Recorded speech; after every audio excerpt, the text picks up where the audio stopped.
Africa is one of the continents most vulnerable to climate change, with a range of impacts already being felt across the region.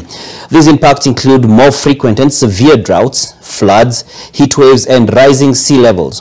Flooding, for example, is being experienced across the country as a result of the El Nino.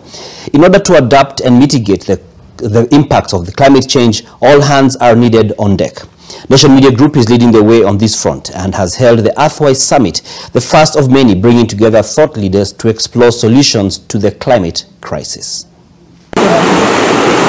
In recent years, Africa has experienced increasingly severe and localized impacts of climate change, prompting a growing urgency for inclusive solutions that prioritize indigenous voices, intergenerational dialogues, and a swift transition to sustainable energy sources. From prolonged drought and erratic rainfall patterns to extreme heat events and rising sea levels, the continent is grappling with the tangible consequences of a warming planet. Our approach to environmental management involves diligently identifying and controlling potential carbon emissions, a major contributor to climate change. At NMG, therefore, actively implementing strategies to embark on low carbon trajectory, aiming to achieve carbon neutrality across our operations by 2030. There is a stressor that the continent needs, because even when it comes to finance, the continent is struggling.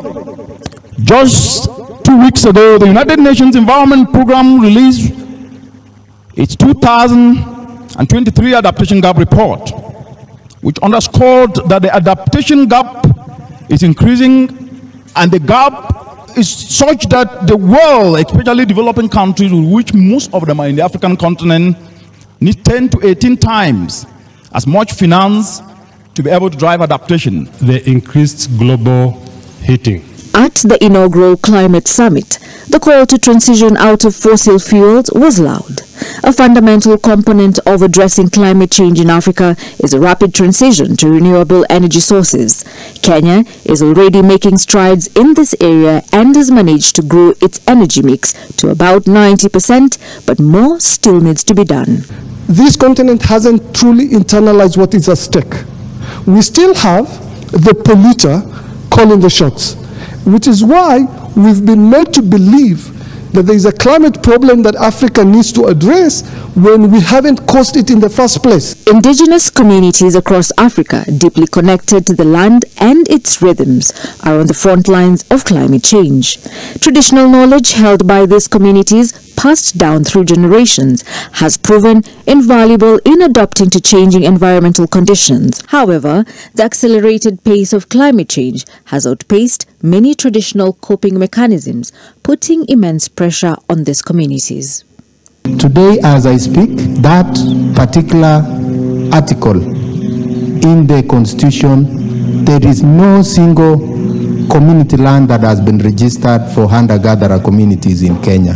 And the problem is, most of these things need, in Kenya, it is about power, and power is political power.